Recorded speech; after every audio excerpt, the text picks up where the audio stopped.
Shalom Bapak Ibu Saudara-saudaraku, kembali lagi kita di hari ini, di pagi ini. Tentu kita percaya bahwa ketika Tuhan memberikan hari yang baru, Tuhan juga menyediakan rencana-rencana yang indah untuk kita jalani. Nah, sebelum kita memulai aktivitas kita di hari ini, sejenak mari kita dengarkan firman Tuhan. Tapi sebelum kita baca Alkitab, mari berdoa. Ya Tuhan, perdengarkanlah suara-Mu, suara yang menuntun kami pada kehidupan yang memuliakan Engkau.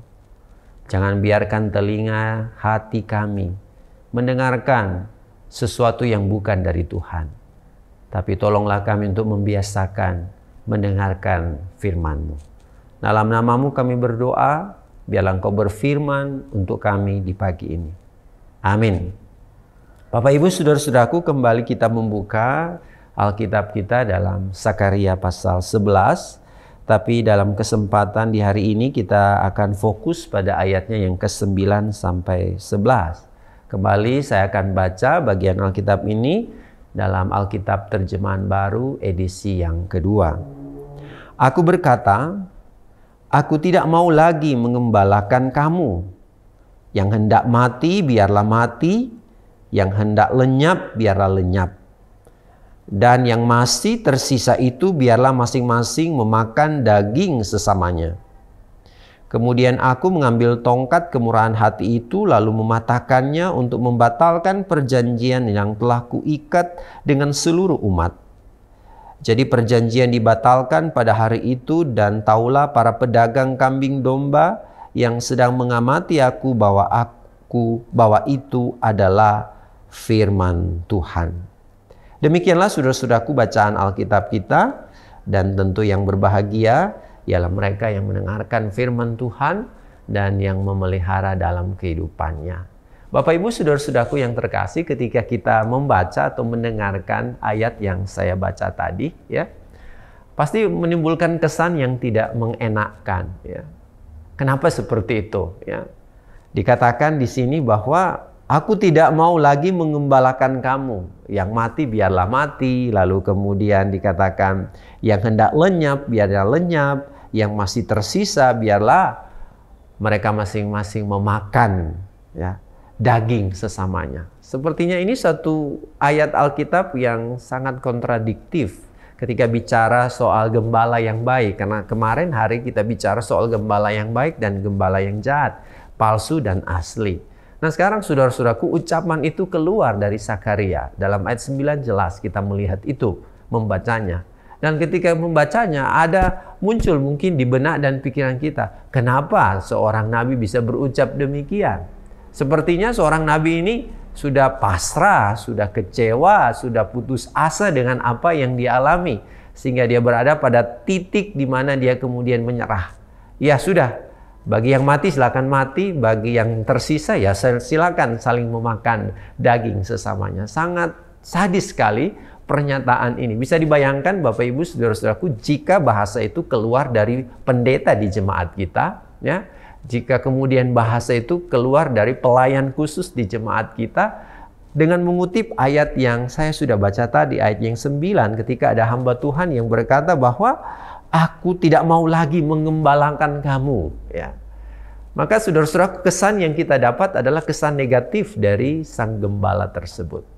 Nah, saudara-saudara yang terkasih dalam Tuhan, tentu ayat yang kita baca ini tidak bisa kita lepaskan dengan ayat sebelumnya, ya, ayat 8 bacaan kita di kemarin hari.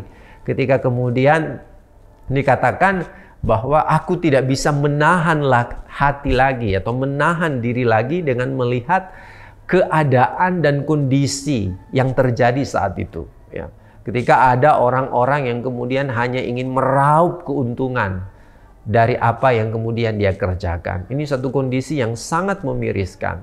Dan ini menjadi keprihatinan sehingga memunculkan kekecewaan di dalam diri sang nabi, sampai kemudian ada kalimat yang muncul seperti itu. Nah, saudara-saudaraku yang terkasih di dalam Tuhan, ya, terkait apa yang diucapkan tadi, maka kemudian dalam ayat 10 di situ dikatakan sang nabi mengambil tongkat kemurahan hati lalu mematahkannya. Itu satu simbol yang kemudian mematahkan perjanjian yang telah diikat dengan umat Tuhan. Nah, jemaat yang dikasihi dan diberkati oleh Tuhan, saya percaya kita pernah mengalami satu kondisi di mana kita kecewa pada satu kenyataan atau pada satu keadaan. Tentu kekecewaan itu lahir karena antara apa yang kita harapkan atau ekspektasi kita pada sesuatu itu berbeda dengan realita, berbeda dengan kenyataan. Harapannya kita seperti ini tapi realitanya seperti ini, sehingga ada jurang yang sangat memisahkan antara apa yang kita harapkan dan apa yang menjadi kenyataan, sehingga ada kekecewaan di sana.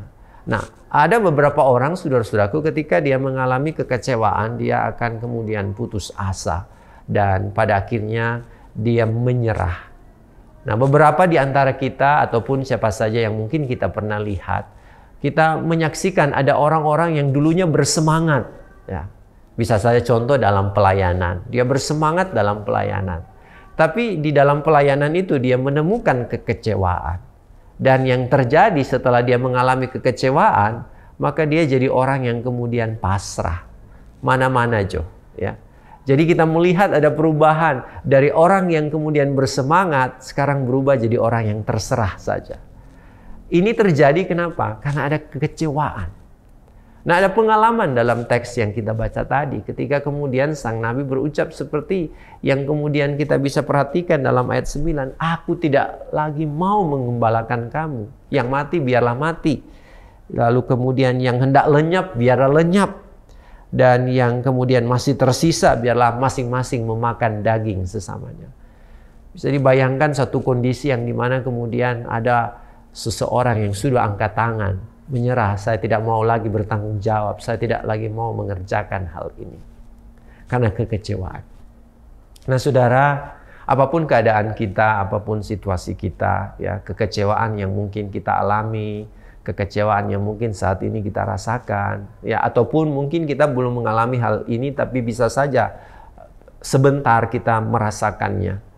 Kita mau diingatkan lewat bacaan Alkitab ini bahwa memang kekecewaan itu sangat menyakitkan. Tapi ketika kita menyerah pada keadaan, maka kita menjadi orang-orang yang kalah. Tentu ketika Tuhan mengizinkan segala sesuatu terjadi dalam kehidupan kita, selalu ada maksudnya.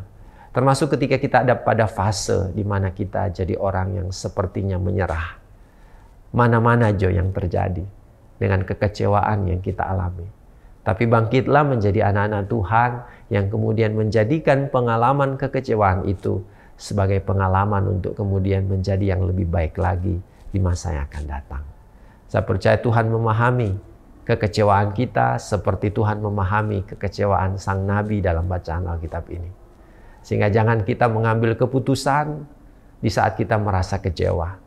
Karena ketika kita merasa kecewa dan di saat itu kita mengambil keputusan, maka bisa saja keputusan yang kita ambil di dalam kekecewaan hanya akan merugikan kita. Tuhan menolong kita, memulihkan hati kita, sehingga kita boleh memiliki hati yang penuh sukacita untuk melayani. Tuhan memberkati. Amin. Mari berdoa. Pakai firman-Mu Tuhan untuk mengingatkan kami bahwa hati kami begitu rapuh Tuhan. Sehingga apapun yang kami alami bisa mengecewakan kami ketika itu tidak sesuai dengan harapan kami.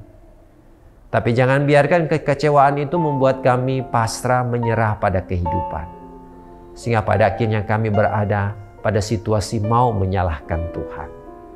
Tolonglah kami untuk belajar memetik hal-hal yang baik dari setiap kekecewaan yang diizinkan terjadi dalam kehidupan kami. Dalam nama Yesus Kristus kami berdoa. Amin.